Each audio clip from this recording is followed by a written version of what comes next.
2 p.m., and I'm calling the Hamilton Planning Board meeting to order. This meeting is being recorded.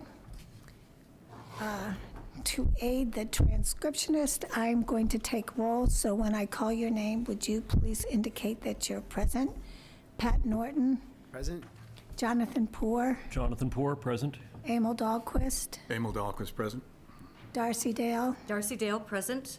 And Marnie Crouch, present. And I note for the record that Beth Herr is absent. Her father passed away, and we're very sorry to hear that. And perhaps Bill will appear. I know Matt Hamill, he was on the Cape, right? It's unlikely he'll be here. Yep. And I don't believe we've heard from Jeff Austin. The first item on our agenda is to review the minutes from October 21st. Do I have a motion to approve those minutes? So moved. Do I have a second? Any discussion about the minutes? Darcy, I think you found a few typos. Yeah, just a couple. Did you mark them on your minutes? I sent you an email. Do you mean, did I Oh. correct them on the computer? Oh, no, on the hard copy here, if you made a hard copy. Did you send that email to Mark? Yes. Oh, okay. So I had just two minor edits, so they were just typos, really. And yours were as well, nothing substantive? There were just a couple of words that Right. didn't belong there. Right, They were right. just, I don't even know what the context was. Right. So, subject to those very minor edits, when I call your name, would you indicate whether you approve the minutes? Pat Norton? Jonathan Poor? Jonathan Poor, aye. Emil Dahlquist? Emil Dahlquist, aye. Bill Wheaton? Bill Wheaton, aye. Darcy Dale? Darcy Dale, aye. And Marnie Crouch, aye. And I note for the record that Bill Wheaton is now with us. Okay, so the next item on our agenda is the Browns Hill Overlay District. And I want to discuss the text of the overlay district very briefly.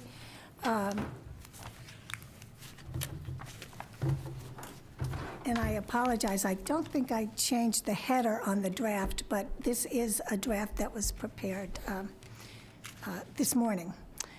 So the differences between this draft and prior drafts, the first one is in section 9.9.1.2.1, and I apologize for this numbering. But what we did was we added a section called Understanding the Tables, so that when you're reading the overlay district, the tables are introduced by topic and have just a very brief discussion, but we thought it would be helpful to have that in there. So it's really descriptive, it's not substantive. Obviously, the substance is in the tables. So that's one thing. And then the other matter that has perplexed me all day is the new section on page 15, the applicability of the Groundwater Protection Overlay District. And I'm going to pass around another copy of this section, because upon reflection, subsection 3 may be a little problematic, because we excluded the upper campus and the lower campus. So I will pass this around, and did you take it? Yeah. That's yours. Oh, thanks. Yeah. So now, just for everyone's benefit, the Groundwater Protection Overlay District is superseded by the Browns Hill Overlay District. But with that being said, certain provisions of the Groundwater Protection Overlay District continue to apply. And so for purposes of the Browns Hill Overlay District, Section 9.1.1 of the GPOD will continue to apply. And that sets forth the purpose of the Groundwater Protection Overlay District.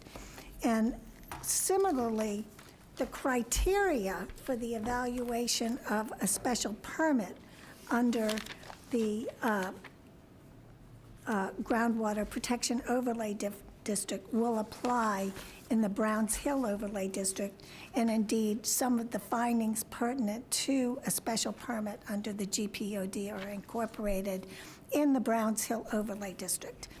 And finally, two other sections of the Groundwater Protection Overlay District will apply, and they're set forth in this addendum here. And those sections are 9.1.8, which are prohibited uses. And I don't envision this as creating a problem in a district that will be used primarily for residential purposes.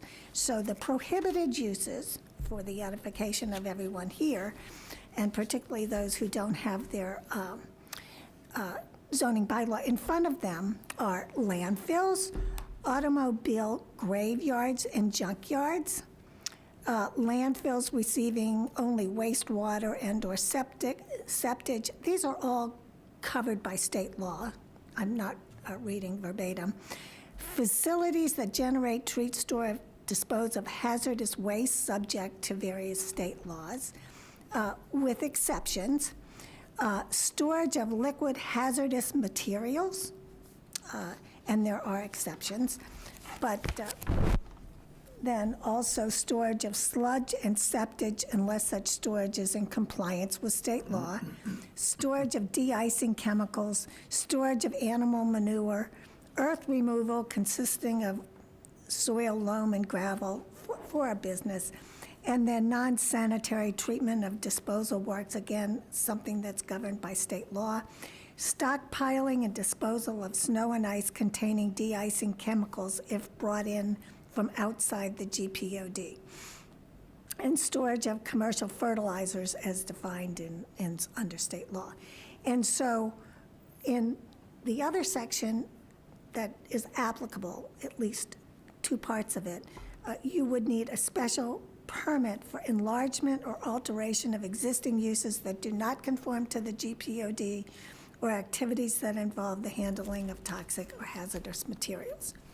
So the intent was to, while we cannot just incorporate the GPOD into the Browns Hill Overlay District, we tried to get the heart of it into the Browns Hill Overlay District.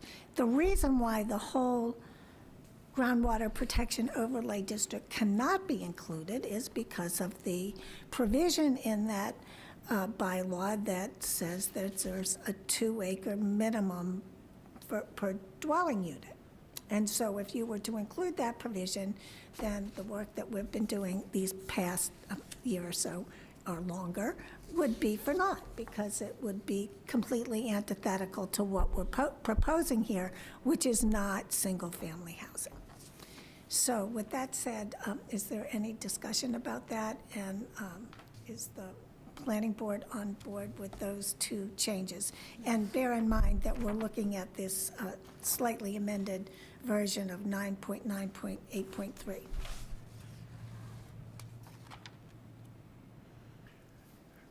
Before anybody has a comment, let me just say one minor thing. It's, you have in number 3, GOPD, so just Oh, a little typo. But yeah, I think this, We'll have I think to this fix really that. covers it in looking at this any number of ways. I don't see that, as was pointed out, especially since the purpose and the criteria for the special permit are both referenced in the GPOD, and that's not been eliminated at all. So, and I think, as was brought out at a previous meeting, that the GPOD was intended, I believe, to kind kind of to be sort of a stopgap measure, so that eventually the GPOD could get rewritten to accommodate some more current technology that would be available for wastewater treatment.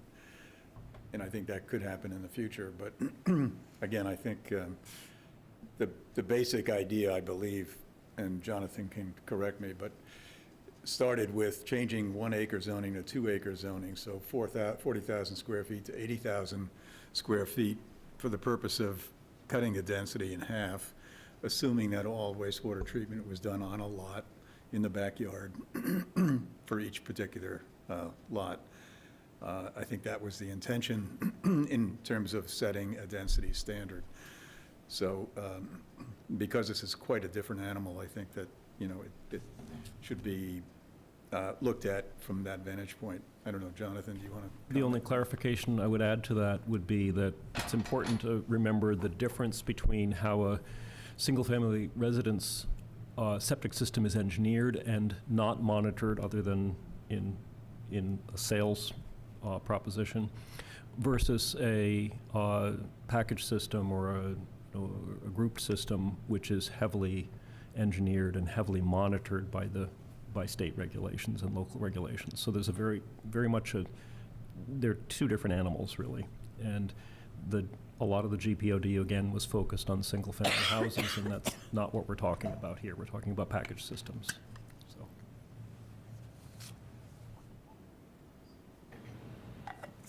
Did any other members have any comments? Fine. Bill, do you have any comments? Pat? I'm just trying to cross-reference this to wondering whether or not we satisfy the neighbors and Jacob's points he's brought up related to the GPOD. And I think this probably checks the box. It's not totally dismissing it as part of the overlay district, but it's referencing like you said, the correct elements to make sure they're incorporated in any of the requirements moving forward. So I'm hoping that that would satisfy the concerns. Right, and the whole focus here, to your point, is we're focused on environmentally sensitive site design.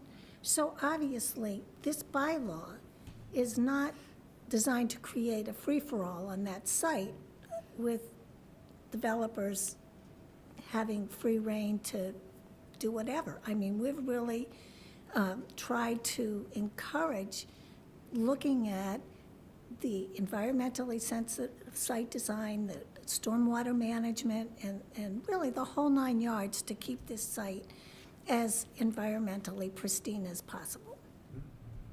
And so I think personally we've satisfied that to the best of our ability without pretty much undermining what we're intending to do here.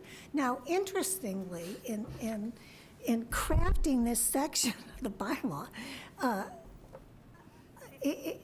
I tried to ascertain what town entity was responsible for enforcement of any problems in the GPOD. And if you go to the DPW website, nothing. Conservation Commission, Board nothing. of Health? Board of Health, maybe? Board of Health, I talked to David Smith, no. So it's sort of out there, but unlike you know, the stormwater management, which is vested in the Planning Board, and the Wetlands Protection Act, which is vested in the Concom, the GPOD appears to be a baby without parents. So Mark, do you have anything to add to that in your research? And Yeah, just that unfortunately, it's not very uncommon in towns like Hamilton, where there is the special permits do go through the zoning board, so that is a mechanism where that board oversees special permits. And like any other zoning, it's complaint-based, so if someone files a complaint, the building inspector has to follow up on it and has to, if it requires going enforcement, then he has to follow that process. But I would say it's primarily complaint-based system. It's not something where there's an active body monitoring compliance. right, and unlike the stormwater management bylaw that has all sorts of provisions as to whether you can do a brief application or a full application. There's nothing about applications per se, other than for the special permit. And that's really, I think, designed for more industrial uses than what were considered here. Yeah, I don't believe there's anything in there about inspections or annual monitoring either, so. Exactly. The only other thing I was trying to think of a creative way that we might weave in, if in the future there is some kind of town-based initiative to, because not all wastewater treatment plants are created equal. Some use a huge amount of energy to treat waste, some use a huge amount of chemical, some are more efficient about getting the water back into the ground. So I was trying to think if we ever came up with a town-based environmental set of regs for a wastewater. For the treatment. quantity Either- question that Mr. Fujimura was talking about. Yeah, like. Yeah, but would have that to- transcends this product. That's, I mean, this zoning, right? 100%, but the only reference we make is to ensure that it's in conformance with state law. Right, Right. right. Well, Furthermore, towns don't actually have the power, I think, to deny development because they haven't provided adequate water. There's some court decisions on this, aren't there? You can't turn down development because the town has difficulty or is not able to provide adequate services. The state presumes that the town is under an obligation to find more water. right. And, Well, and you can't actually say, well, we're going to shut down the town to new development because we don't have enough water. I don't think that's going to fly. I So, think you could deny a building permit if you turned the taps on and no water came out. Or if you had Occupancy. no, but I, maybe Mark can chime in on this a little bit. I'm not sure that towns can, they could have a moratorium if they declared some emergency, but to say, we just don't have any more water, that's it, goodbye. I don't think they can do that. I think because it's you a- can always truck in water. Yeah. You could always truck in water. The reason I mention this is there was some instance, not in Massachusetts, another state, where towns were required to truck in water until they, either got the requisite, wells going or whatever their other source of water was, yeah. I mean, but you could actually regulate development if you had insufficient water to put a fire out. I mean, if it was, if it was actually a safety issue. I think we should ask town council about that. Well, no, I think you could on a case-by-case basis. I don't think you could blanket do what, Yeah, but you can always add pipes. This is a question of whether there's enough water out there, not whether we have enough pipes in the ground to get it to every part of town where there Right. might be a fire, right? That's the town's responsibility, okay, to do that. But if we just don't have enough gallons per minute to, satisfy, a large new proposed development, I'm not sure we can just say, I think No. a quick internet search shows that if you show good reason, if you justify your reason for denying the permit and there's something valid about it, that it's supportable.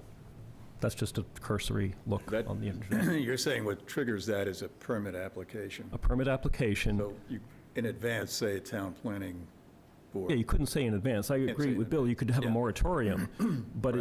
it'd be a case-by-case basis, but the town would have to show good cause, good reason findings why it was supportable.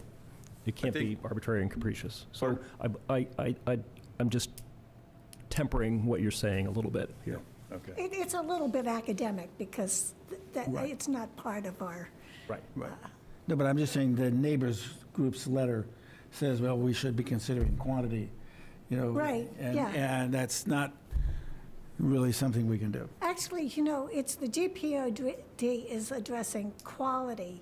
And I think Right. that word quantity just snuck in there at a time when we didn't have so many droughts over, when that bylaw was drafted, we probably had a lot more rain than we have in recent years. And as I've mentioned in previous meetings, the stormwater regulations are the regulations which actually govern quantity of recharge. It's actually calculations of gallons, so not the GPOD. So that's the bylaw that governs quantity of recharge. I mean, towns can do other things. Lots of cities and towns around the country require people to have water collection from rainwater cisterns, and that's a perfectly legitimate thing. But I think we're a little off the subject here. Yeah. Anyhow, we're having a nice conversation, but we don't have Those to are mostly continue. desert towns. Yeah. So at this point, I think that the planning board is in a position to vote to recommend that this Browns Hill Overlay District be included on the warrant. But before we take that vote, I would like to open the floor to public comment. However, I would ask that people, when they do come to the podium, identify themselves and where they live, and limit their remarks to 3 minutes. Excuse me, Madam Chair, before we open up to public comment, could I just ask a question about content of the bylaw? Sure. I just want to understand better what maps will be included and what will not be included in the legal document. I know we have a lot of reference maps, there's a lot of maps that have gotten us through the process, but what maps will be included in the bylaw? Because I think that's partly what we're going to be voting on. Right, and I'm glad you brought that up, because in my eagerness to expedite this process, I wanted to make sure that everyone understood the tables as well. So, Emil, you are our map guru, so if you could answer Jonathan's astute question, I would appreciate it. Well, this was a map submitted. We asked Gordon Conwell to use their surveyors because we did not have a legitimate, I'll say legitimate map, one that was stamped by a professional or done by a professional surveyor of the entire site. And they gave us a couple of things. And we asked them also to determine where the slopes greater than 15% are located on that property, which they did. They also gave us this map because we wanted a single sheet to reference the sub-districts, and those are the 5 that are shown up there. LC 1 and 2 being counted as one. So this map is the most accurate we have at this scale that really delineates where the districts are specifically. And they are very accurately drawn on the overall site plan. And then they attach the sub-district areas, which are critical in terms of interpretation of the various tables. So this is where this drawing becomes important to, it's important that Gordon Conwell agree to these numbers produced by their surveyors. And all of that data has been submitted to us. We've reviewed it all and agree with all of that data on that sheet. So this begins to solidify the standards for the various tables in determining FAR and so forth. So these are really critical. So this is one drawing that we have that needs to, if you can scroll down a little bit, Mark, on this, so we can see the bottom. So there is a north arrow. You can see it in the left. There is a scale, graphic scale in there, a title, Browns Hill Overlay District, identified as Figure 1, to be referred to in the bylaws. And then the surveying firm VHB, I would like to have that firm just identified by name. I don't think we need a seal. I don't think that sort of thing. They don't, because this is not that accurate. But I think we need the name of the surveyor on that drawing just to be complete. And December 2025 would be probably the proper date for that. So that's one map I think should be considered, and I'd like to hear if anybody have any comments for additional information, perhaps that should be on that, if anything.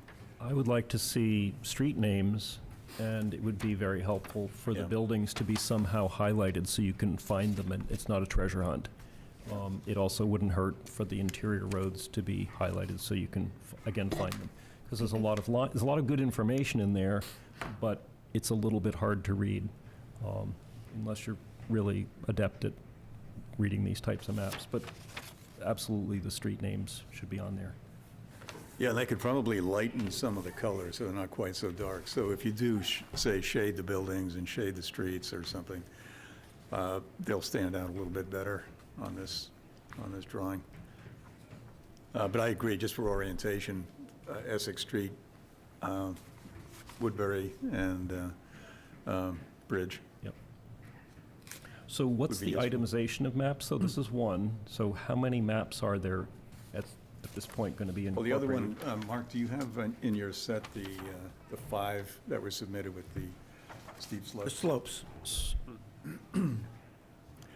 Now, the importance of this, again, we wanted them to, there were 2 reasons. We wanted to identify where the steep slopes are, anything over 15%, and what was the area of each one of those slopes that varied between, say, 15 and 20 and 20 and 25% slopes. So, again, the surveyor from Gordon Conwell prepared these 5 maps. The area they analyzed is shown in color here.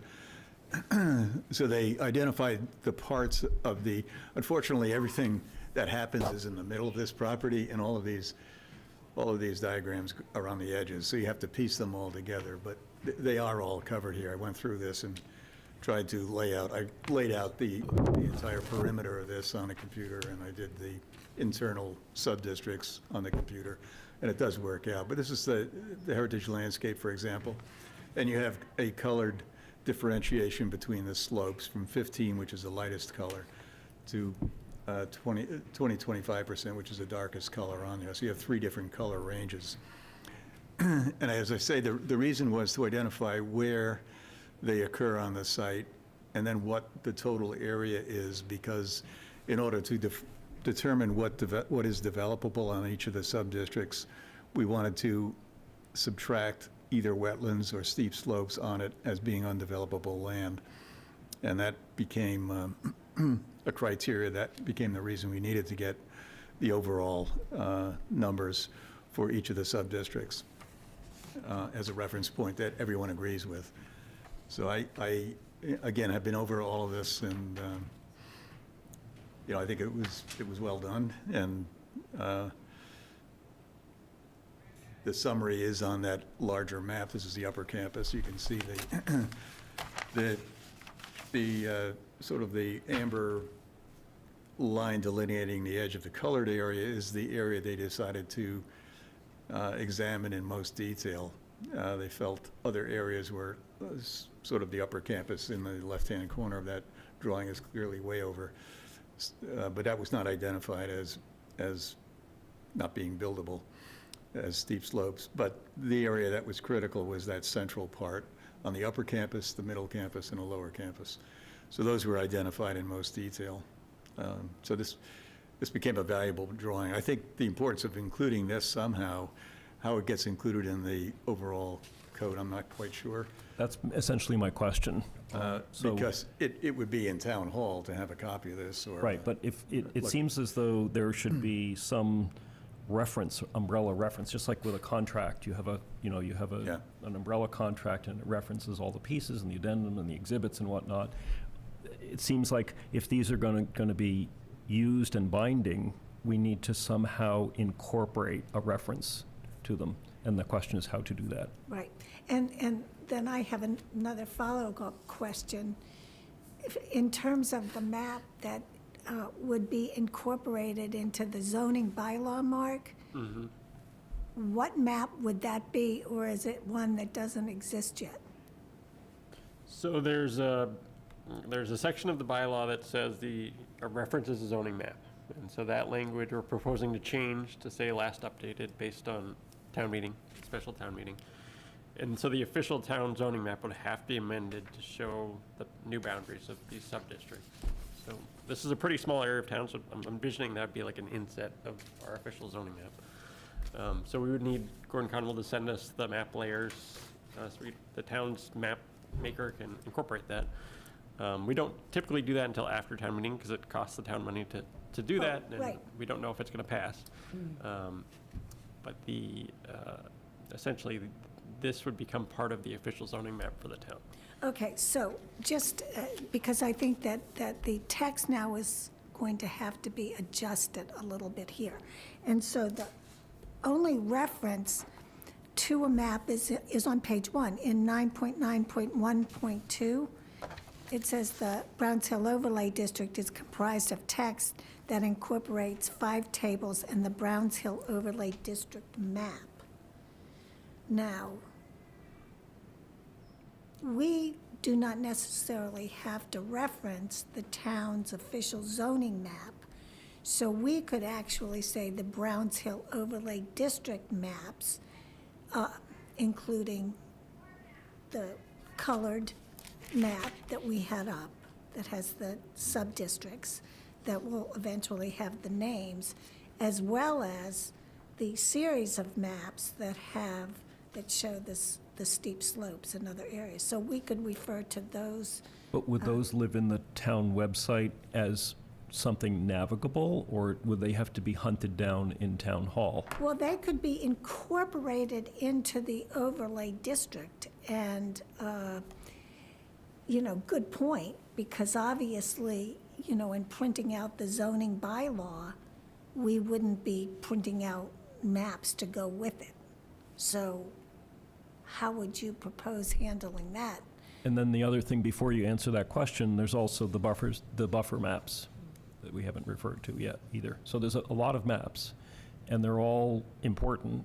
And so, yes, how do we incorporate them is the question. I wonder if, Well, I'd like to hear from Mark.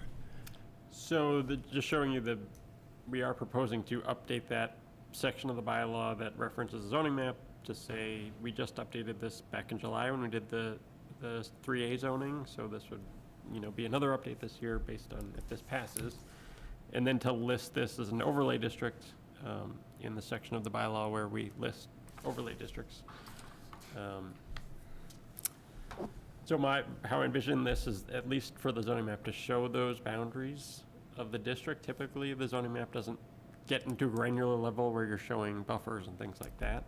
Although certainly if there was a development proposal, the applicant would be required to show that in their plans, so.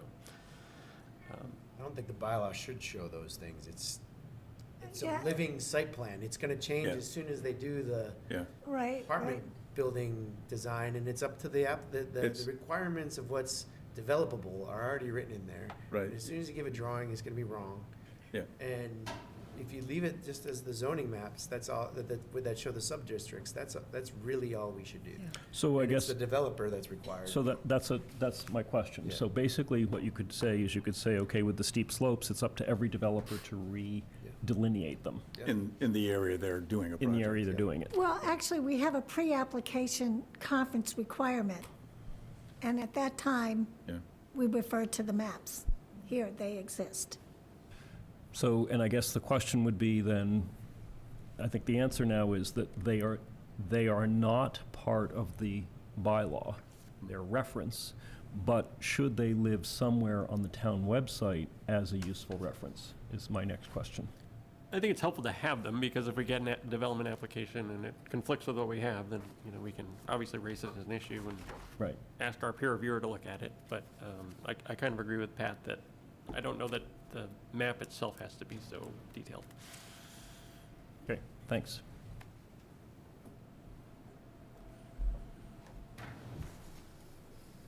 So I have to be clear as a drafter.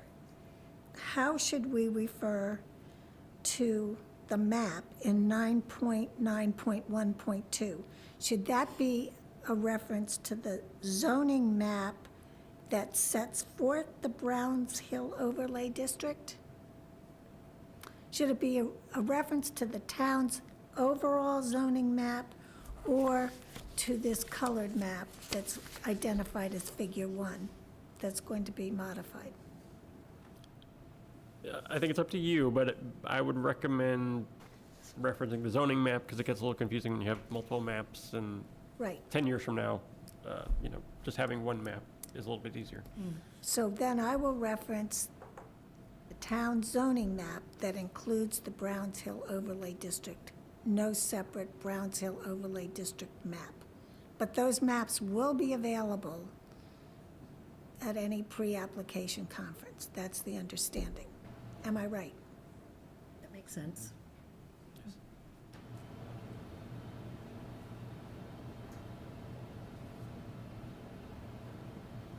Okay. Is there any further discussion about any of the tables? I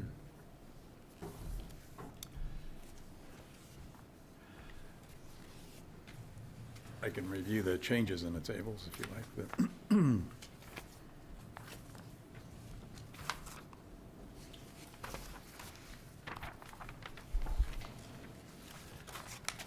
the major change was Table 5, density standards.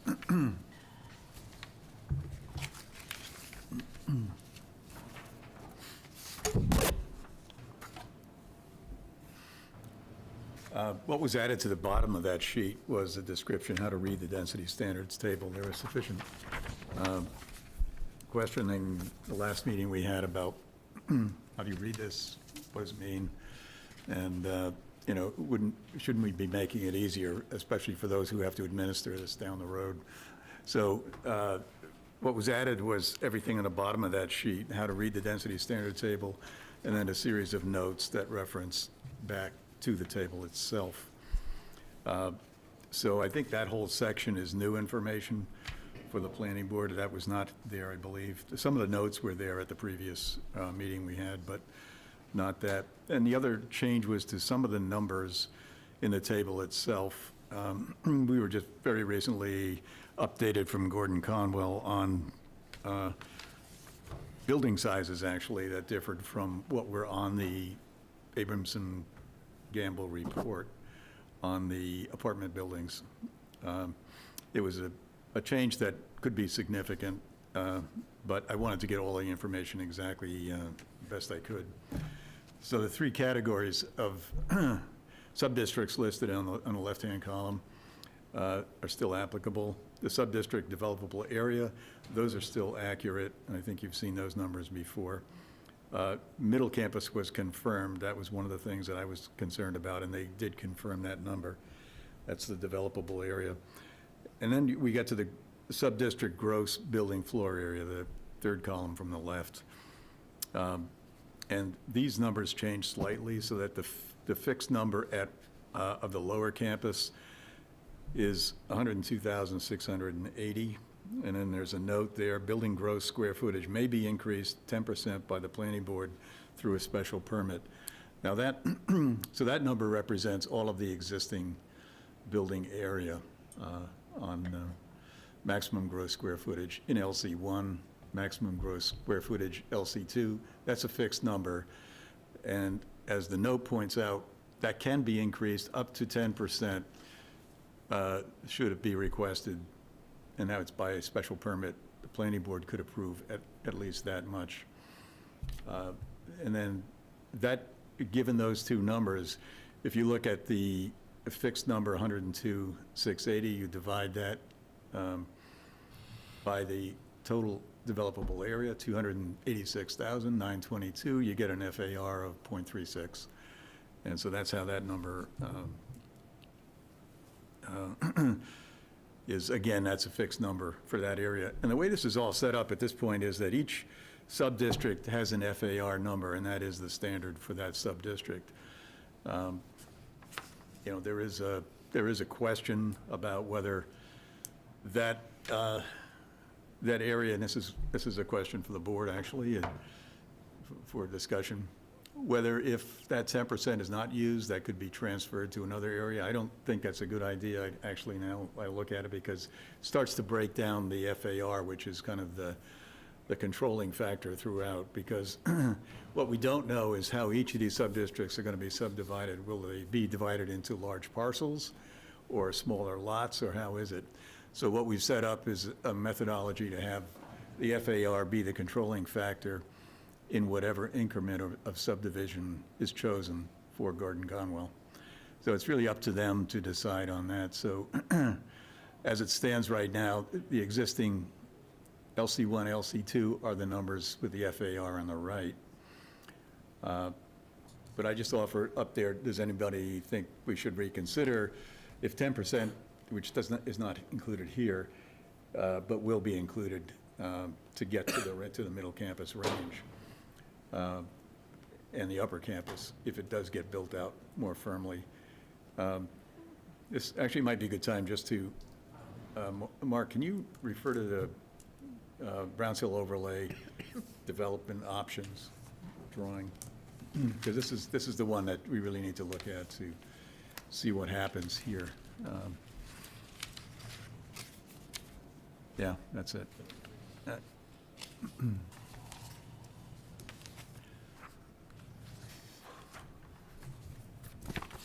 Yeah. So the existing conditions, if you look at the top row is the header, that is, of course, the disposition of each of the sub-district uses, and then you get the sub-district areas, that's developable area under LC1. Those areas listed there are developable areas. Over on the right, that's the total on the entire property, 2,197,000 and so forth. So the top row, existing conditions, is what is there right now. It's going across the board. Right now, if you look in the right, there's 408,455 gross square feet. That includes the changes in LC1 and LC2 to the buildings there. It was primarily LC1 that changed. That went up a significant number based on the surveyor's information. And it's in the order of magnitude. So if you look on under LC1, on the left-hand side of that drawing, LC2, those 102,000 represent what is there now. If you go down to option 1, directly below that, the gross area for LC1 and LC2 goes up that 10%. So now instead of 102,000, it's 112,000. And instead of 102,000 plus for LC2, it's 113,000. So those areas represent the 10% special permit that are allowed for LC1 and LC2. And you can see down just at the bottom of option number 1 in that blue row, that's an increase in 10,000 square feet from the existing. So it's a lot of area for those buildings. Those are the 6 dormitories. And the idea was, if you go down now to, well, on option 1, continue across there. So that represents the 10% increase requested. If you look under the middle campus, that 42,959 represents special permit for all additions requested by Gordon Conwell. It was 10% on the Retreat House, 35% on Pilgrim Hall. If that were done, that's 43,000 square feet. And that is, all of that's been attributed to the middle campus, including the portion that's actually in the heritage landscape, but that's being attributed just to account for that square footage to the area in the middle campus. That has a 0.05 FAR, you can see there. And then you have the upper campus. The 2,226 is the gatehouse that's going to be used as either residence or professional office. And then the larger numbers, the 53,000, 75,000, those are numbers that are available to reach the overall cap, which we've put on at 400,000 square feet in the right-hand column.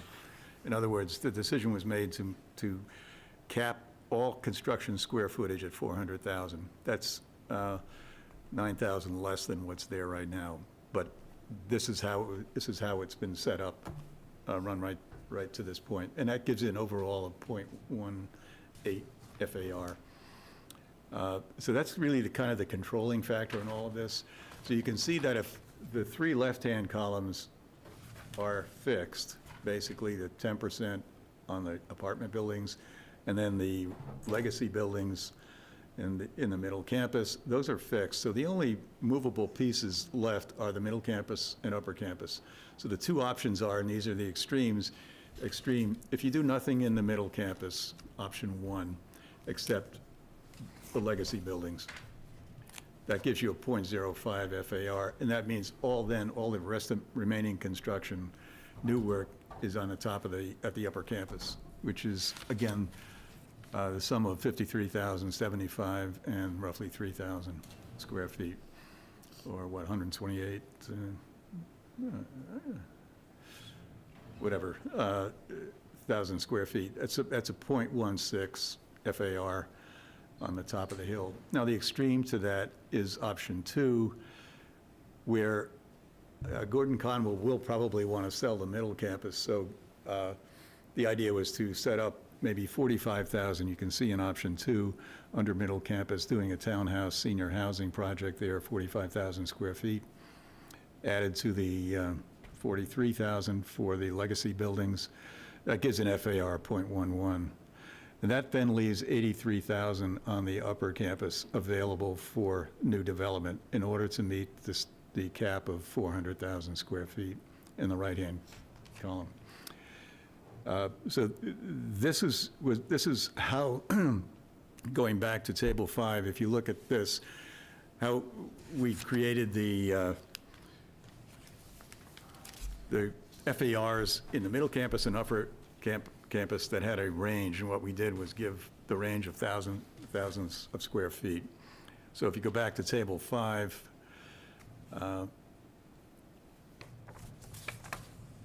looking at the middle campus on the left-hand column, you look at the sub-district gross, the FAR, which is, the gross floor area, 43,000 to 88. What that means is that 43,000 represents the legacy buildings, no new development in the middle campus. The 88,000 is the 43 for the legacy buildings plus the 45 for new development of senior housing or townhouses in the middle campus.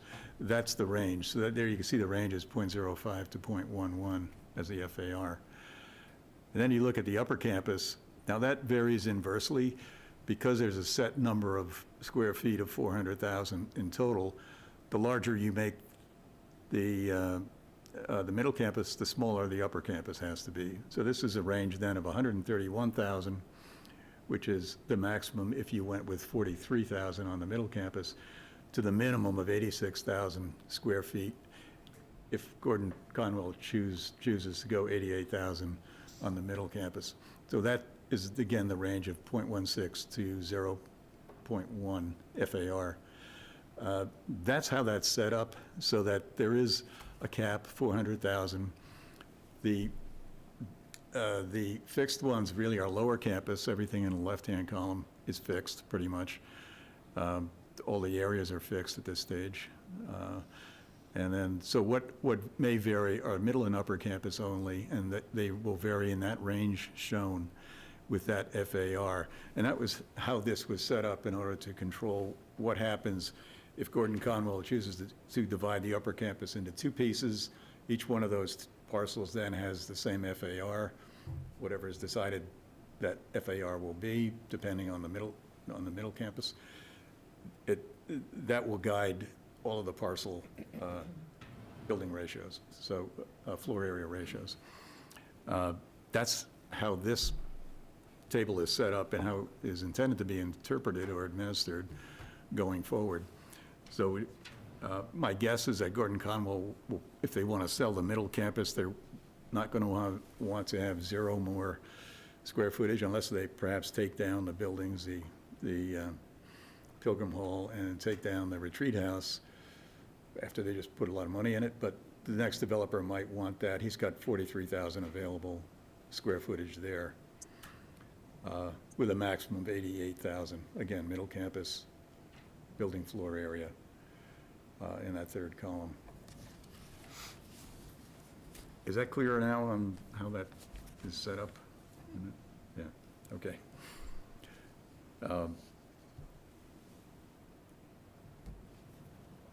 We say that the data encompasses both existing buildings and new development. Are we meaning that if the middle campus gets developed beyond the 43,000, that, I mean, I guess I wonder, if you look at it at any point in time, as long as as long as the university, they keep the upper campus, and it's going to go beyond 400,000 potentially at some point in time if they continue to occupy the upper campus, right? It's going to be what? Beyond 400,000 square feet if the middle campus gets That's the developed to max. its full capacity of 88,000 square feet. And if they're still on the upper campus with the 160, whatever it is, 166,000. 166,000 square feet, we're going to be over the 400,000, but it's because Any new development, It's- which would be the next owner of the property, would have to reduce what's on the top to meet the $400,000, I'm trying to just, 400,000 square foot. I wonder if that's confusing the way we title the table and the data encompassing the existing and new development and aggregate totals. Because it could go beyond that 400. Yeah, if Gordon Conwell, because they have the Dover Amendment, as long as they stay there, they can do whatever they like, because they're not observing even the Browns Hill Overlay District because of the Dover Amendment. So if they decide to sell off the middle campus as the first strategy, and they sell off, say, 45,000 square feet in the middle campus for housing Yeah. there, then, and they keep the upper campus, they can because they own it. Sure, yeah. So yes, but when the ownership changes, that upper campus, then the BHOD applies. That's when they can only build, whatever the balance is to get to 400,000 Yep. in the upper campus. Do you feel that warrants another footnote? Yes, I don't know, I do. really. I just. I'm not promoting that, I'm No, asking, no, I'm I'm just not. asking. I think it should. You'd have to reformat the page to add more footnotes. Yeah, I don't think so. I was just asking, it was a point of curiosity, I guess just in the way that it was intended. that was So it part of could the be more problem than was, 400,000. sorry? You've got it listed as a maximum as 400,000, but it's not. Well, the thing is, this is for when the land is transferred to another party. Again, Gordon Conwell, as long as they're there, they can build what they want, where they want, without interference, as I understand it, because of the Dover Amendment. So, if they stay there, they have to demonstrate it's for educational purposes, whatever they build, I imagine, to get the Dover Amendment. Another way to look at it is that as long as Gordon Conwell does their own development, they don't have to abide by anything in here. Yeah, It has nothing to do with them. It's only upon sale. So that's sort of like a large underlying assumption. Yep, So that's I why I agree. was not promoting a footnote. yeah, I wouldn't either. But yes, it is, it's an important understanding. Yeah. Then I would just say on the footnote 6, maybe eliminating the middle sentence, where you give an example of the development that would represent the math that you're trying to explain, but it just gives a false, like, I eliminate. don't know what, you say, for example, one area could contain a 75,000 square foot long-term care facility, and the other, a 21 townhouse. This is talking about the upper campus, and let me just explain that, because there was some, I think, interest on, because we saw a map where there's maybe divide the upper campus into two pieces. The thought was you could keep Kerr Hall, and if you look at option 2 back on that development. I understood. You're trying to get rid of the I think use just names? I think it's not an example that could, it's gonna be special permit, it's gonna have to be, I don't want to give the illusion that that's a possibility, what you're describing here. Do you Because it want may to not be. Do you want to get rid of the suggested uses or the square footage? I think Or this- both? the whole sentence can go away because you do a good job explaining in the first and third sentence, the math. Yeah. I think it's clear. Maybe a better thing to point out on this case, because I figured it out.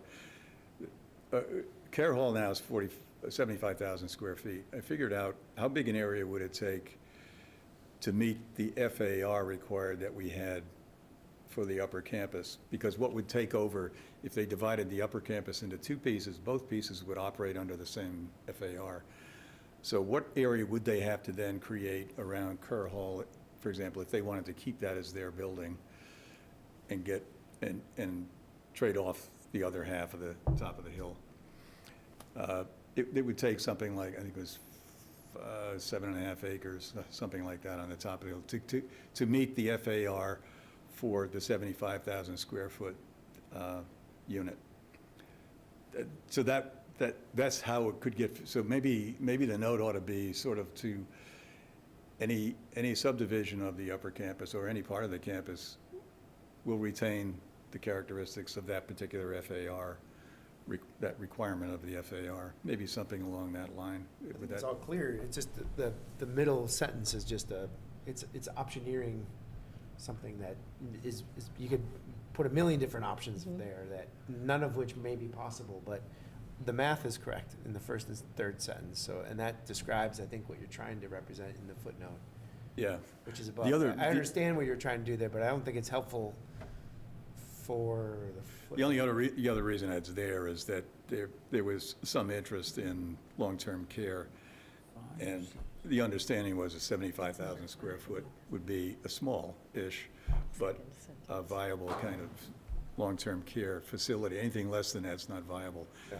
So the thought was, since that's of interest, it is on one of the uses list for the upper campus only, that if that were to be the eventuality, they would want that 75,000 in one building. That would require a certain lot size, still have sufficient lot left. Suppose the middle campus buildings are torn down, then that square footage can be transferred up to the upper campus? Not to build, no, not the well, yes, to the upper Yes. campus, you could, yes, yeah. Okay. Portion of it, But, yeah, there's still a maximum for each zone. yeah. There's, yeah, Oh, there is still a maximum for each zone? You can't Okay. put all, yeah. You can't put everything. Everything on the can't top. put it on the top. Okay, okay. That was my question. Have we resolved footnote 6? so what was the outcome, though, We're of gonna Pat's eliminate suggestion? that- I was just saying, for me anyways, it's clear if you just remove the middle sentence and you leave the first and third. So where it says, for example, Okay, so it was. for example, one area could contain, Yeah. I just think it's, I don't know. I agree, it's a little bit arbitrary, which example's given. It's nice to have examples, I get it. Yeah. It is a nice example you made, but yeah, it's giving a false illusion of what might be possible, because that may not be possible. It may be, that's required a special permit, they would have to come with the development, they would have to come with, and then this board may choose it's not appropriate, you know what I mean? A 70,000 square foot long-term care facility may not be approved on the upper campus, because it's a special yeah, permit. yeah, Okay, so we just take out that one footnote. Even though it works at the FAR and it works on the yeah. mathematically. One sentence, It may not work. All right, that's fine. that's fine. I'll delete that. Let me just go to table 4. Would you put that back up?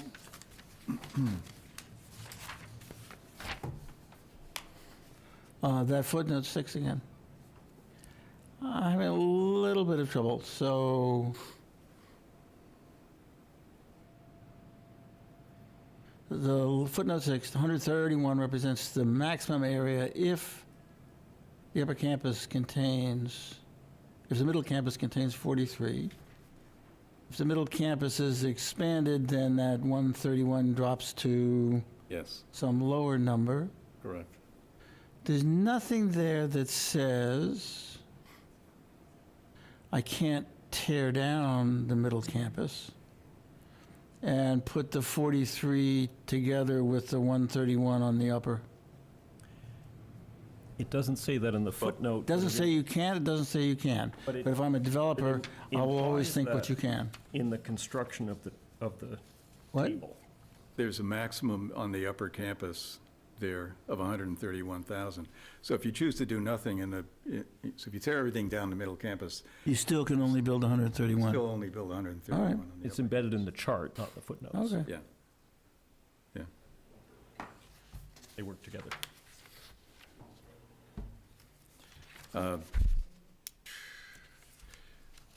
The only other, on table 4, Mark, This is a good job of tying a knot around the open-ended things that we discussed last meeting, because I think that was the request that was made yeah, when we ended the last one, was Yeah. to add some clarity in footnotes, and you've yeah, done that. that was the intention, trying to So I think that was, answer a question there. He also added some key words in the Yeah. titles that emphasize that they're maximums. Yep.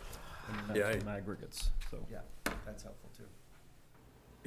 Yeah, those are all good comments, so, I think the only change in this, I think, was the multifamily dwelling units, the top row there, LC1, LC2, and actually just LC1. I think the buildings that were increased in size by the surveyor, 9,500, was the footprint, and the 28,600 was the overall building area maximum for those multifamily dwellings in LC1.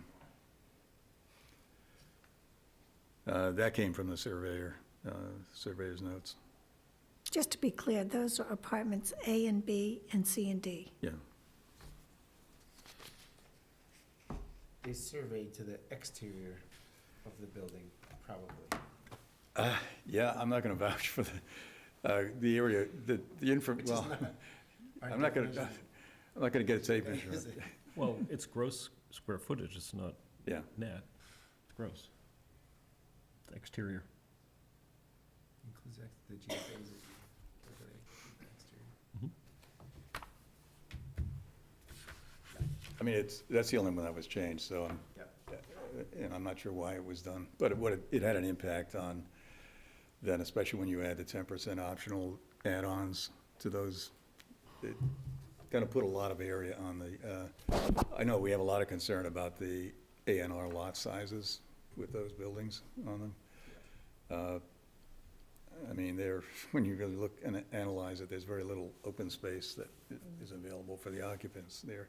It's the benefit on the whole campus, I think, that will allay that situation a little bit better. Okay. That's it. So at this point, if no one else on the board has any comments, I will permit members of the public to speak. Again, please, if possible, keep your remarks to 3 minutes.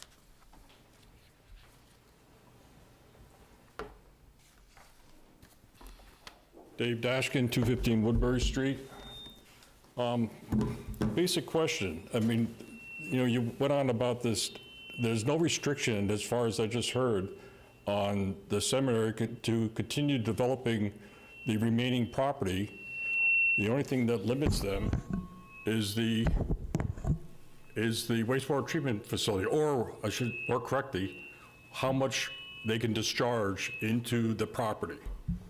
And so I want to know, ask the seminary, do they have any plans to discharge more than the design limit of the current wastewater treatment facility of 58,000 gallons per day? Straightforward question.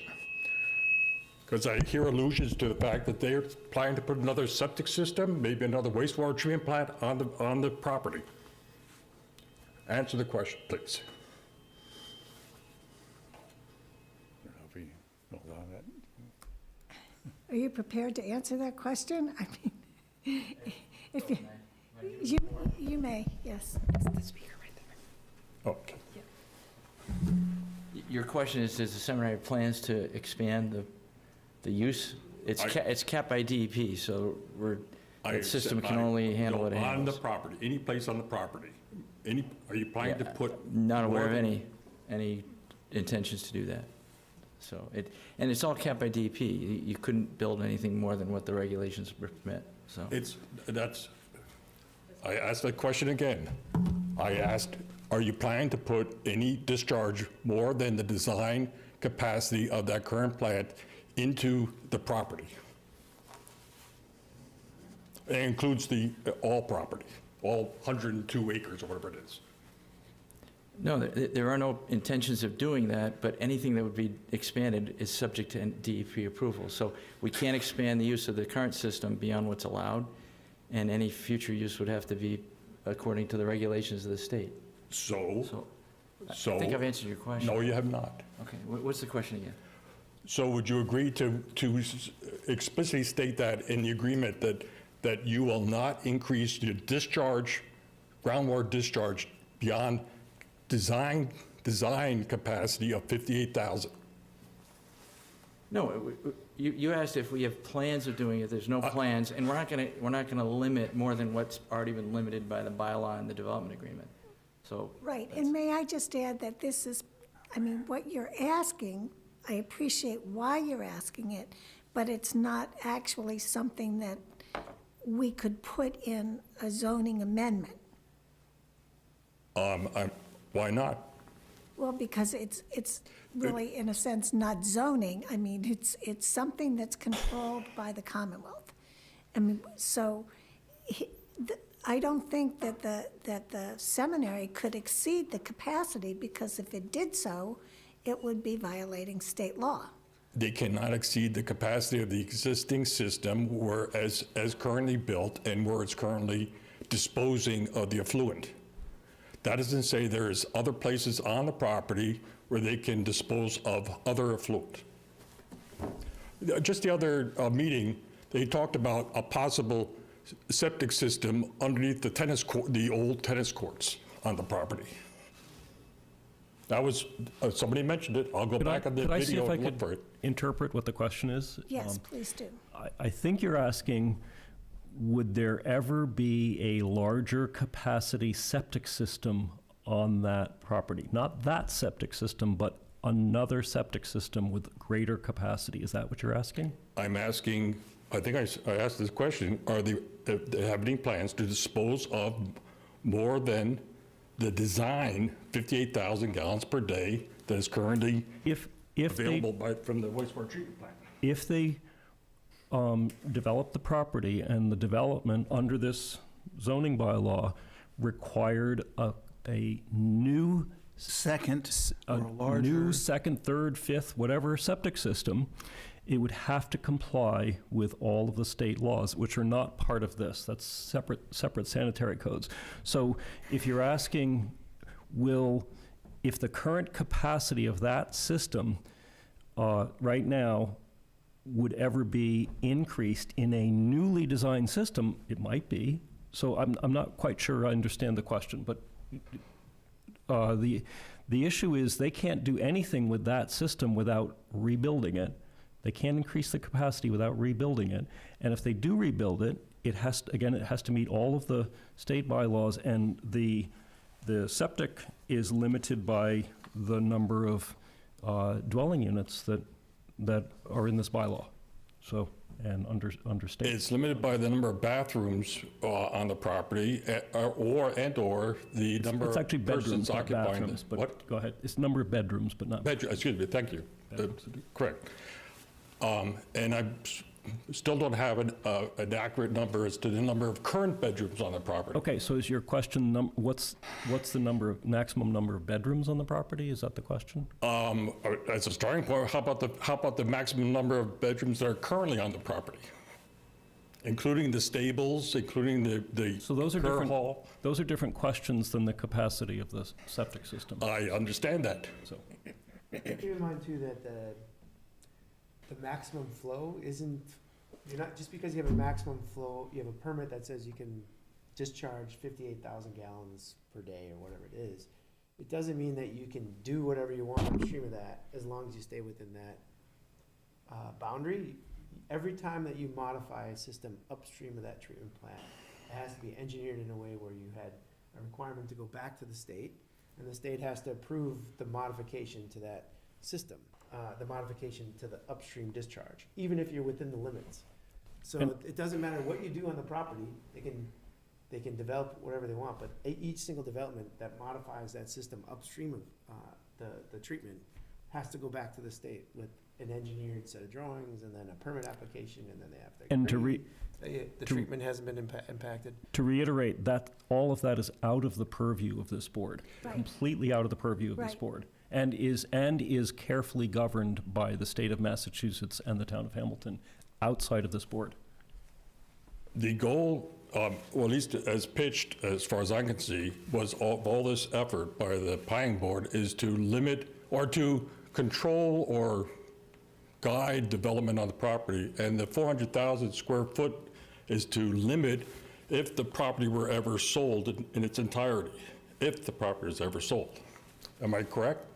I've been listening for quite a few meetings. That's what I understand, is to control or limit development on the property to what it currently is. Right, and I think maybe, what you're alluding to is the rights that the seminary has under the Dover Amendment. And the Dover Amendment is obviously, as you know, a state law, and it enables religious and educational institutions to bypass some of normal zoning. So the only thing that limits them in truth is what they can discharge into the ground. Groundwater discharge is whether through the combination of the existing septic systems another wastewater treatment plant, an additional one, that's what limits them is development. And that's what I'm addressing here. The other stuff is almost meaningless. So the Dover Amendment would allow them to build more housing, more classrooms, or whatever they wish to do, but that would still create added effluent, and that added effluent would have to be treated, and that whole process of treating it and making sure it was up to snuff is all governed by state law. I know it's governed by state law. I'm asking the seminary whether they have made an assessment of whether they can add additional. They could, well, if they wish. I don't think they've been trying to downsize recently, not upsize, but. If they leave the property, they would try to maximize the development beyond, I'm trying to maintain the character of the property. Putting all that you've described on the property doesn't maintain the character at all. So that doesn't seem to be that restrictive. Actually, it does. We're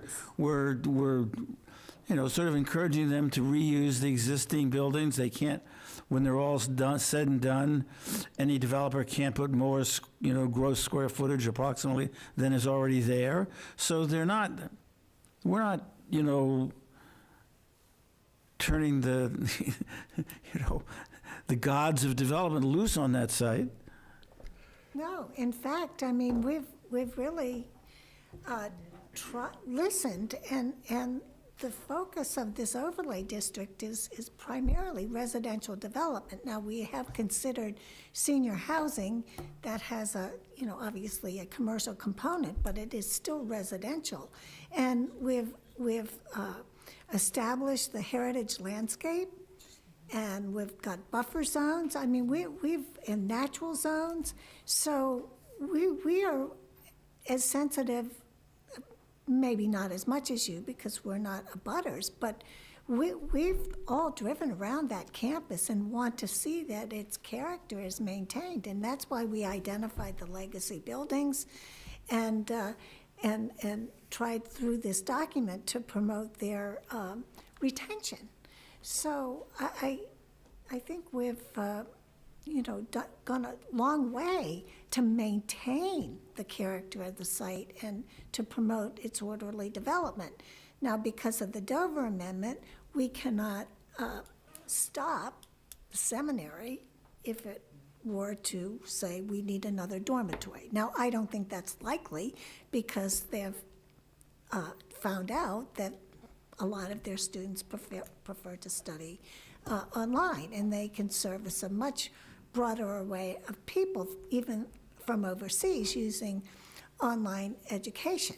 So I don't think they're going to do that. But again, we cannot dictate what they do with their state-created right. That's why I asked the seminary directly as whether they had at least plans, let alone do they know whether or not they can add discharge capacity on the property, not to the plant, on the property. Well, I think he answered your question, but I'm not sure you like the answer. Yeah, essentially he said, I believe at best, he said, I don't know.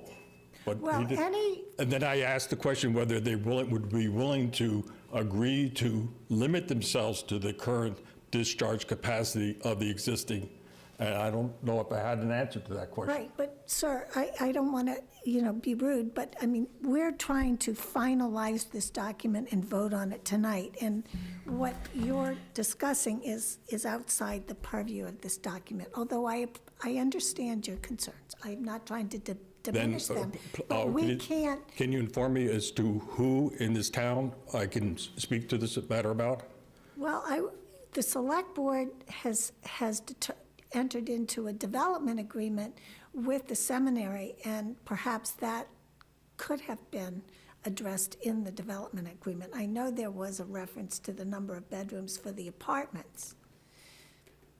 A reference to, they only decide on a number when I asked the question.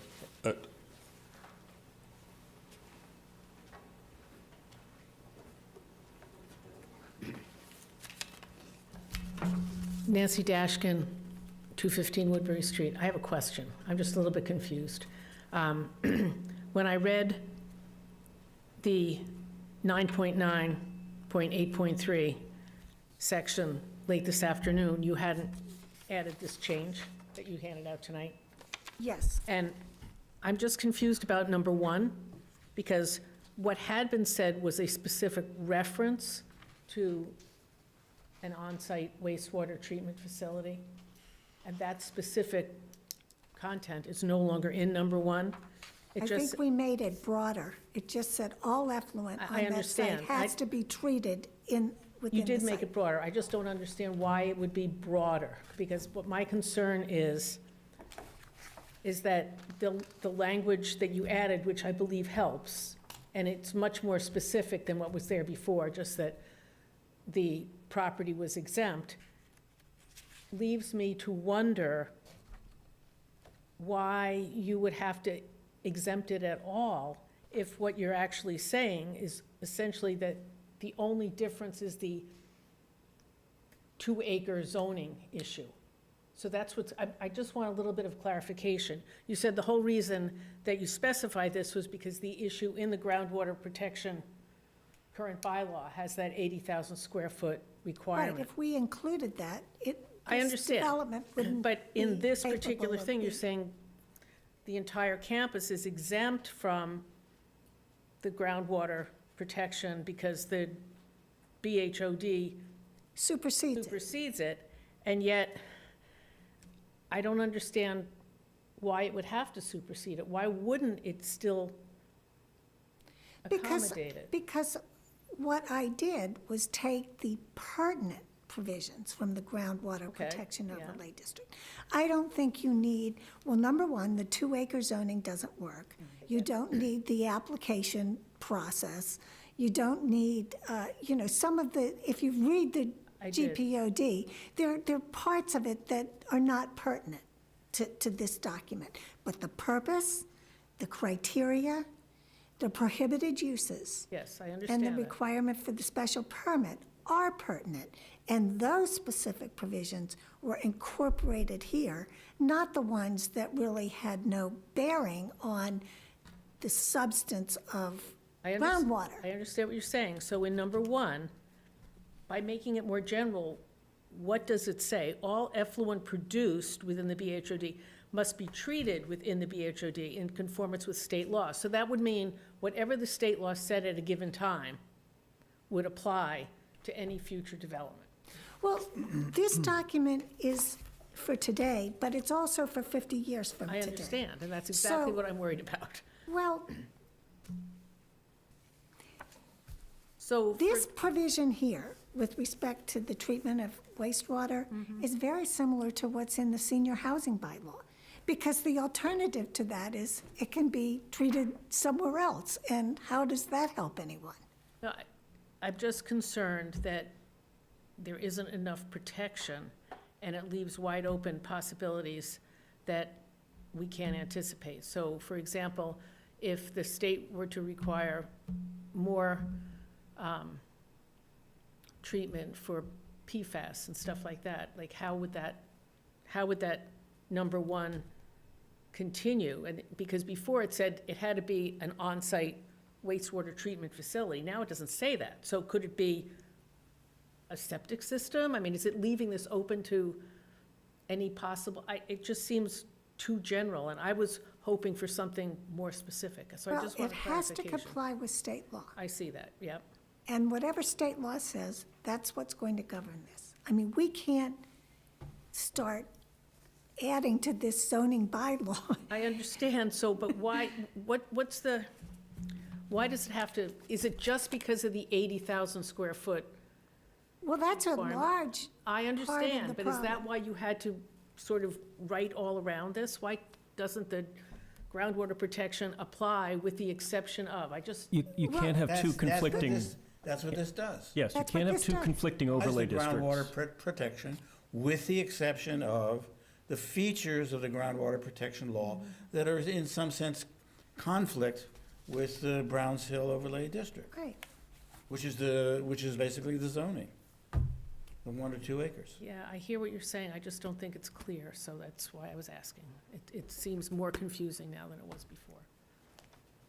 Well, I regret that, because what I said is that the specific provisions mentioned apply. So the important ones, the purpose and the criteria for a special permit continue to apply. The prohibited uses apply. That's the biggest thing of all. I understand that, and I agree And- with you. I just, again, it's the density of development that Well, the density of development is governed in the tables, not here. I But it's floor area, not bedroom count. That's the key difference here. It's not bedroom count, it's floor area. Right. And you can kind of do some vague math and figure out how many bedrooms are likely in that floor area, but it's not limited by bedrooms, Right.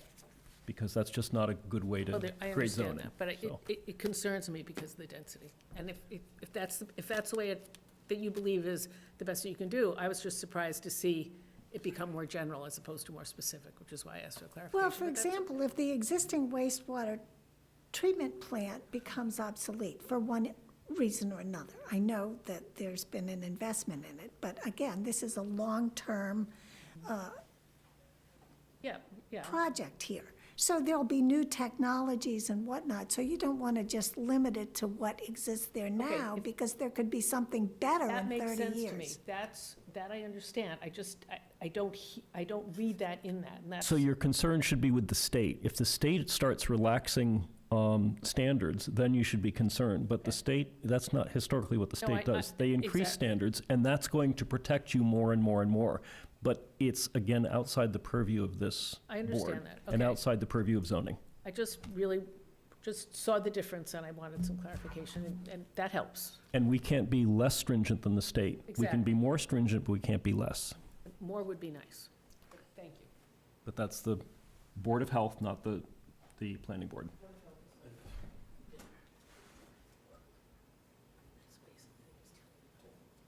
Anyone else? I don't see anybody online. Nobody there online. You wanna- Oh, sure. Well, Myron Walters, again, for the seminary. I get just two sort of clarifications. On the surveys, the 6-page one, of course, is much more precise. And I didn't quite catch what the final result was. Will those then be incorporated into the overall town zoning bylaw, or is it? Those are the only ones that carry the dimensions, the bearings and distances on the perimeter and all the interior. So they ought to exist, because if you want to replicate that, if a developer comes in, wants to do a project, he has to identify what are the boundaries. That comes from your drawings. Okay, so they'll be That has on, to be. they'll be part of the record. But you have to make that available to the town hall. So the answer is it was not part of the bylaw, but it will be reference material. Yeah. Not legally part of the bylaw. What if there's a dispute in the future as to what the boundaries are for one of the? Land court. We're approving what, no, we're approving what, Can we avoid that? That only helps There are- people like there are me. surveyors do dispute each other, and that is settled in land court, with going back to registered land. That's a separate question. Well, if the dispute is here as to where the boundaries lie between UC and MC, for But example. We're not based disputing. it on what you gave us. You're going to send us that mapping. Yes, and we're gonna use that. incorporate that, because everyone That's what I'm agrees. asking. So it will be incorporated? Yes. Yeah. Oh, okay, all right. No, it's exactly what, we gave you a drawing, knowing really how close we had identified all of the districts and had done a rough analysis of what those areas are. Your surveyor really confirmed that with much more exact numbers to 7 decimal places. So, that was great. And so we are consistent in our analysis. You've not done anything that we found surprising. Right, The only surprise was one of the buildings is slightly larger, right. one of the dormitories. But And then the one-pager, we'll have VHEP do what you've asked in terms of delineating the roads, et cetera.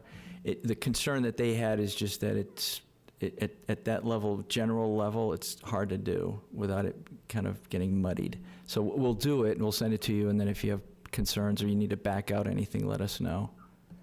Right, Does that make again, sense? Yeah, if you can lighten the colors a little Okay. bit, keep them the same, but lighten it so then the background reads a little bit better. So the second thing is more substantive. If I could ask you, so that when we've been sort of pushing for that 10% for the additional potential expansion for the apartment buildings, that happens not to be something that the buyers that we have right now are necessarily interested in. So it's not part of that, but we just thought it might be helpful in the future. But we had anticipated that there'd be fungibility in terms of the square footage, so that if they don't use it, or for example, if they're able to achieve it in 3%, let's say, and do what they want with the elevators, those square feet could be allocated. Otherwise, that up to 20,000 square feet just gets eliminated, and instead of 400,000 cap, you're at 380. So we just ask if there's a way to allow us. I know that the 11-4 plans had the earlier numbers on UC and MC. So just, would the plan would be open to that, so we don't lose that. If they don't use it, that would be available to MC or UC. So it's really going back just a week's worth of Table 5. I have concerns Well, about that. I think that the 400 total cap includes all the 10%. Yeah. But So still, you at this wouldn't juncture, lose though, it.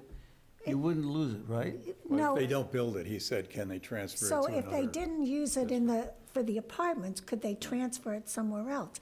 What it would mean is all the tables, well, the tables 5 would have to be done over. This would The be problem complicated, is, yeah. we have to vote tonight. We're past the stage where we can do that kind of substantive edit. I think it's really just using the numbers from last week's Table 5. Because it's just, I'm going to let Emil do this, because, I mean, if he's done 20 iterations of this table, he's done 100. he okay? has, that's true. At some point, it stops. And it's only because we're under the time pressure now for to get this on the warrant for the special town. Yeah, no, not asking for any, I just think a seventh footnote, just delineating that, saying if it's not used, the 10% isn't used, then it can be applied to MC and UC in the ratios that are shown on the table. Something that simple, so you don't have to recalculate all the tables. It would change the FARs, right? It would change it slightly. But I will say the only area, if you decide, you can take down all the buildings on top, on the upper campus, and you're only going to be allowed so many square foot, you can't replicate it. You get same on the middle campus, you can take down all the legacy, not you, but the next owner, all the legacy buildings, and you get credit for those in the middle campus, because there we have a minimum gross square footage and a maximum gross square footage. If you now start changing the lower campus and say, well, we might build 5% more, or we might build 8% more, for. Then we could take 2% more and Then put it somewhere else. Yeah, The it table's going to get really complex. It's going to get even more complicated. Yeah. Yeah. Well, the cap, though, the town is protected in that the cap is 400,000, so that wouldn't change. Right. but It's the- to recognize. Let me just say this. I mean, we're speculating now, because the buyers of the apartments, they may not want to use the 10%. But when I did some research about their business plans, and by no means am I an expert on their business plans, but it seemed to me that they buy these apartments and then hold them for a certain period of time, and then they sell them. So upon sale, I would surmise that a new buyer may actually want to use that 10%. So you wouldn't necessarily want to lose that, because those apartment buildings are, they have some age on them. So it's conceivable that someone could see the market went there as requiring, using the 10% to create amenities. And, I would want to keep that available. And more importantly, I want to close out the documents tonight, if at all possible. Because these are, it's more substantive. You are correct. We had a public hearing, this wasn't brought up at the public hearing. We're only now hearing it, and we don't really have the bandwidth, I hate that term. We don't have the real opportunity to make the change, to let other people become aware of it, because it's substantive, and get feedback on that. And the other thing I'll add to that is, the next developer can always submit something, it's going to be a special permit anyway. And the planning board would have the option to approve it or not approve it, you know.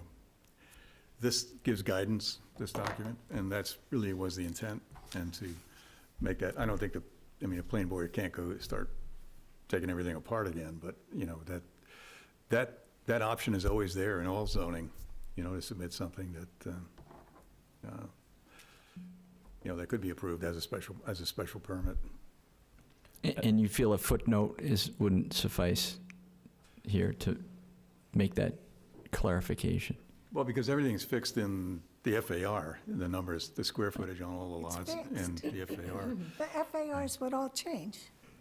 Yeah, keep in mind what we're trying to do here by limiting the development in some of the areas and not transfer them between. Yeah, areas, exactly. Because we're trying to encourage development in those areas. We're trying to densities. locate, exactly. We're trying to encourage the densities in the zones in which we're allowing higher FARs. So In as particular we places, start yeah. horse trading between them, we Yeah. lose that, you lose that effort. It's going to be impossible to track, you know, once you start building on that. I'd also like to add to what Emil said about a future developer.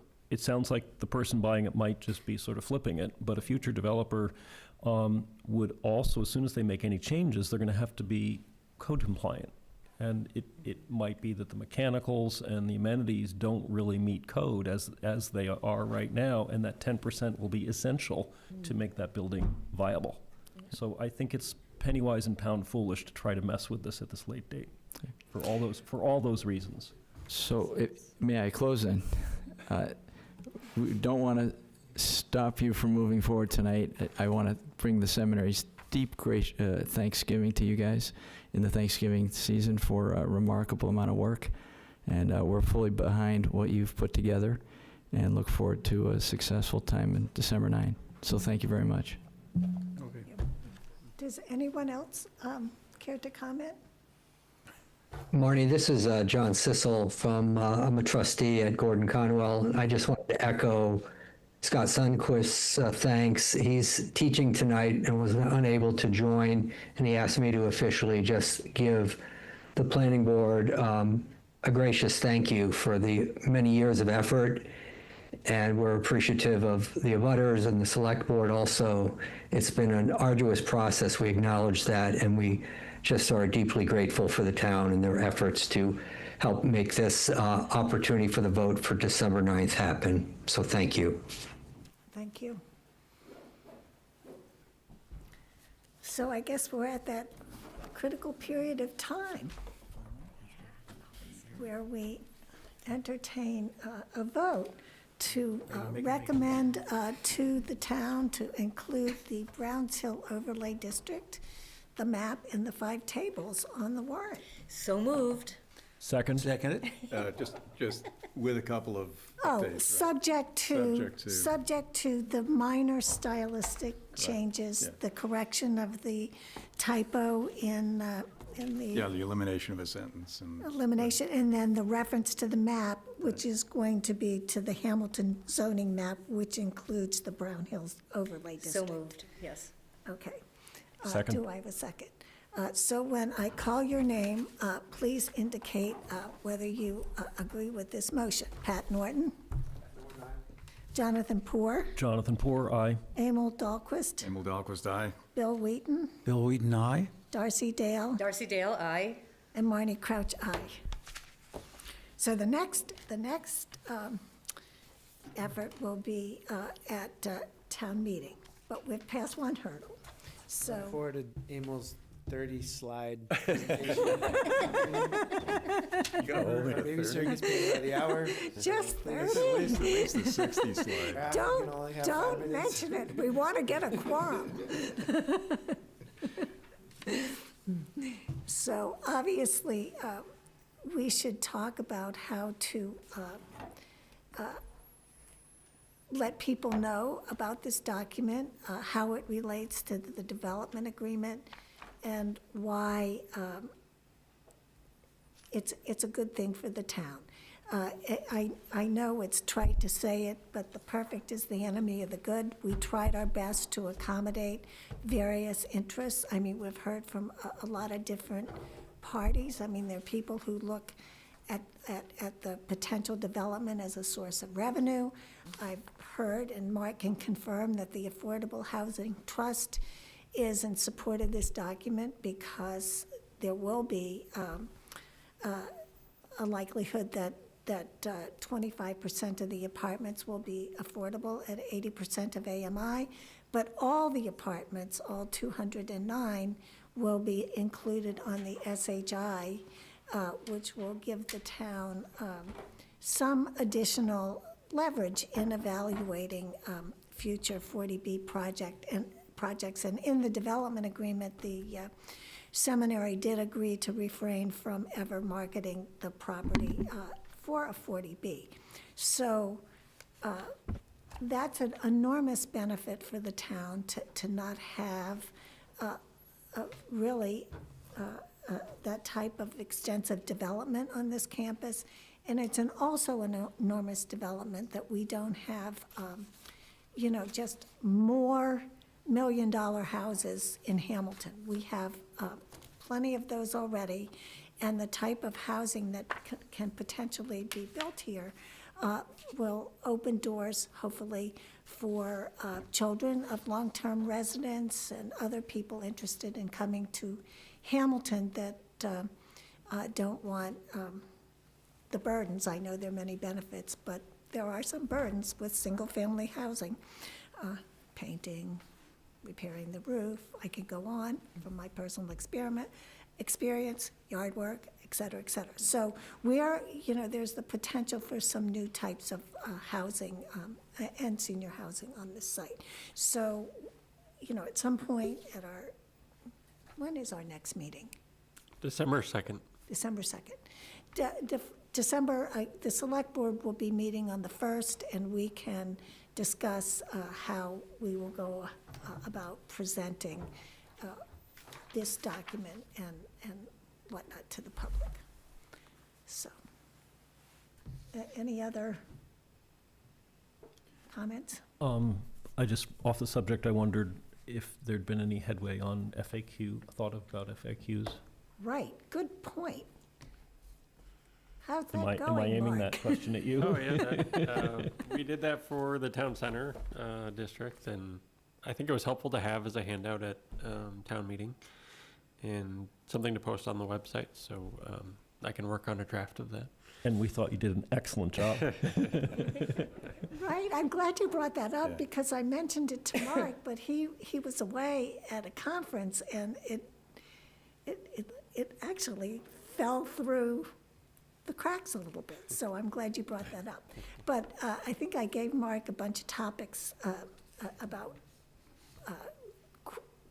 that FAQs could be centered around. But of course, if any of you have any ideas for FAQs, I'm sure Mark would love to have your questions. And we can then attempt to provide answers. So, it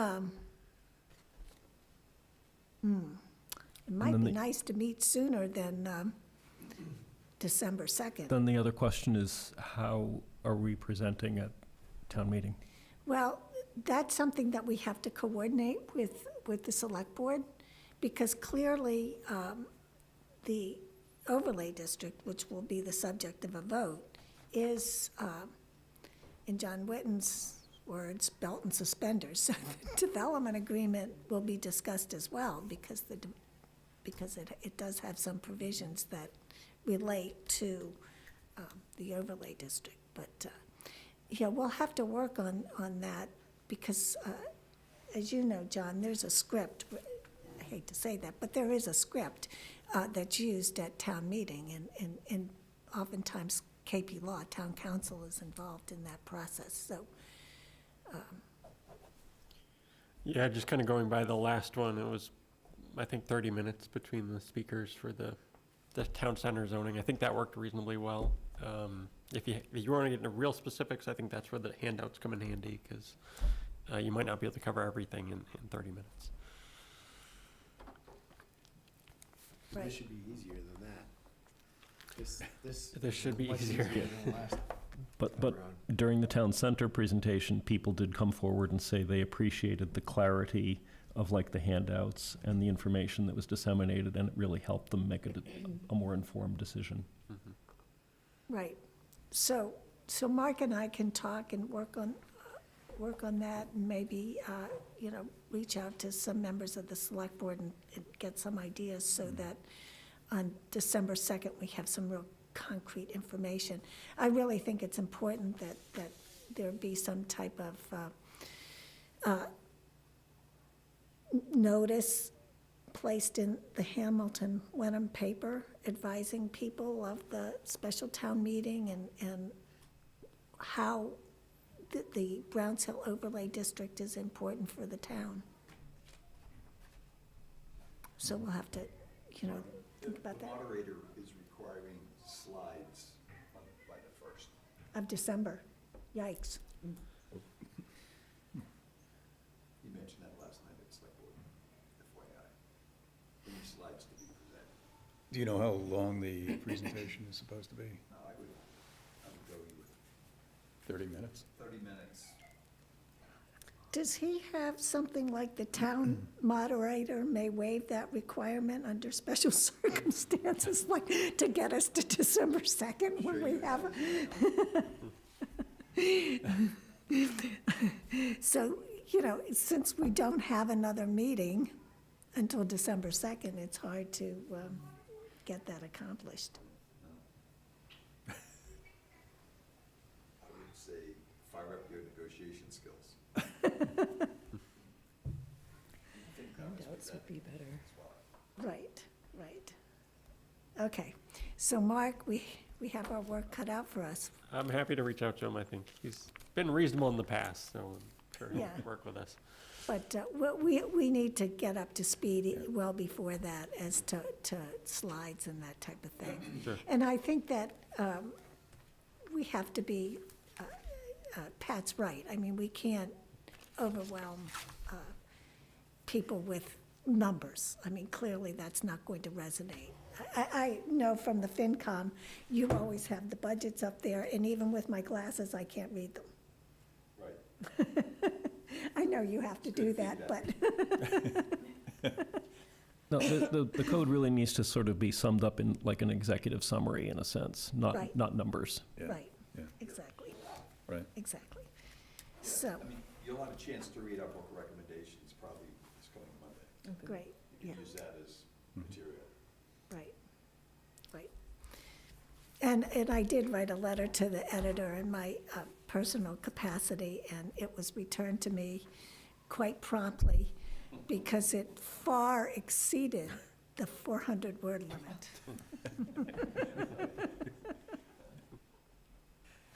And the editor called me, and I said, it's hard to summarize a 16-page document. And the development agreement was 10 pages. I said, it's hard to do that in 400 words.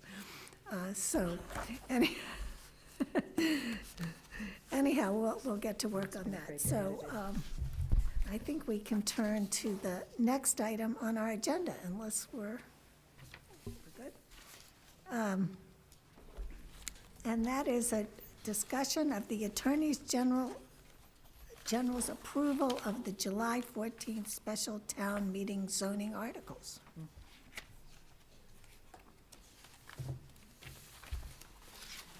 So just to notice that the Attorney General has approved all of the language that was passed by the town at the July special town meeting.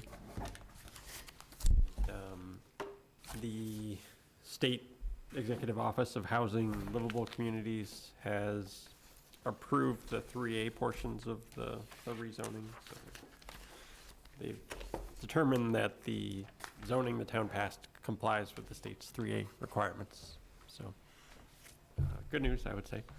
I did notice the EOHLC is talking about common driveways. Did you pick up on that at all? I did, Yeah. I did. Just wondering. Because I know on Bridge Street, there's Yes. a common driveway without a special permit Oh, from the ZBA. on a steep slope. On a steep slope. Interesting. So the Attorney General didn't weigh in on the town center zoning yet, right? The Attorney General has approved both articles, so Both, they, yeah. Oh, Approved. both articles, Yep. okay. But what I read, they just focused on the 3A section. Okay. Has the ZBA made a decision on Tobacco Woods? no, they requested postponement to February to see what happens with the land acquisition. I heard they only need 400,000. Right? Yeah, they whittled That that was- right down. That was a week ago. Was that after the myopia fundraiser? I probably it was. Good for you.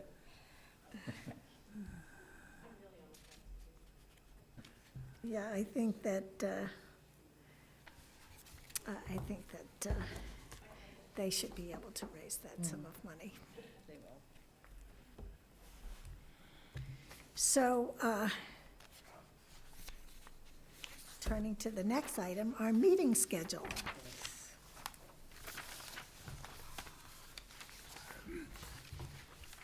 So we have a meeting on December 2nd, and then the next meeting would be December 16th. You're scheduled to meet December 16th. I think the last meeting, there's some talk about maybe canceling that meeting. I would just need to know tonight. Oh, you would need to know tonight? Yes, because if we have an application, I'd have to notice it for that meeting if we don't cancel it. Okay, so should we have a little discussion about the December 16th meeting? Sure. An informal poll, since we've had multiple additional meetings throughout the course of the year, and I would surmise that there've been at least 3, Oh, more than that. more than that? Yeah, don't you think? Sometimes we're meeting every week. Yes, it seemed that way, didn't it? So, I think Pat Norton votes to keep it in the schedule. Yes? I wasn't gonna make that motion. No, I'll make a motion, we cancel this. Second, so when I call your name, please indicate whether or not you assent to the cancellation of the December 16th meeting. Pat Norton. Aye. Jonathan Poor. Jonathan Poor, aye. Emil Dahlquist. Emil Dahlquist, aye. Bill Wheaton. Well, we know. Darcy Dale. Darcy Dale, aye. And Marnie Crouch, aye. How surprising. Wow. I know. So now we want to look at our meeting schedule for 2026. Yep, and this is, I think the planning board said they didn't want to do the extra meeting in January, so this is the typical 2 meetings per month schedule. It is a little weird just because we're very limited in meeting spaces, so whenever there's a book sale or something happening in this room, we can't have this room, so that's why some of the January meeting dates are a little bit skewed. One of the meeting dates, it conflicted with the election day. We can't have a meeting on election day, so we had to change that. But otherwise, pretty much the same schedule you looked at your last meeting. Mark, this room is gonna be under construction. Yes. Are you aware of that? Yes. So, yep. They're tearing the ceiling down.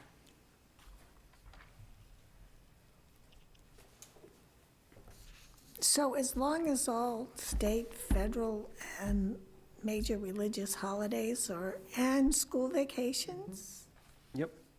are accounted for? Yep.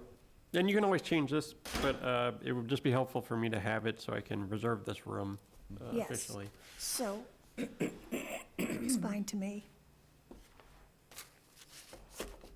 Need a motion to approve? Do we need a motion? Well, doesn't I'll hurt. second It it. can't hurt. Okay, doesn't hurt. So Pat Norton? Aye.